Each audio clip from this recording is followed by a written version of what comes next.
how to fix the secure boot on the Windows 11 issue for the Valorant. So I'm gonna tell you exactly how you guys can fix the Valorant issue if it thinks that it requires the build of Vanguard requires TPM version 2.0 and a secure boot to be enabled in order to play. So for that, the process is very simple. What you have to do is to press Window plus R key combination in the window that opens, enter the command dpm.mcmsc. Find the status section. If it says the DPM is ready for use, then secure boot is enabled on your PC. If not, what you guys have to do is go to the secure boot.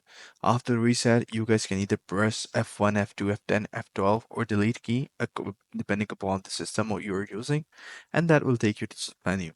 So in this menu, just go to the security tab, and in this security tab, go to the secure boot and enable it. So once you do that, go ahead and click on Valorant properties. And once you do that, make sure that you run this program as an administrator. By using this step, your issue will be fixed. I hope you found this really helpful.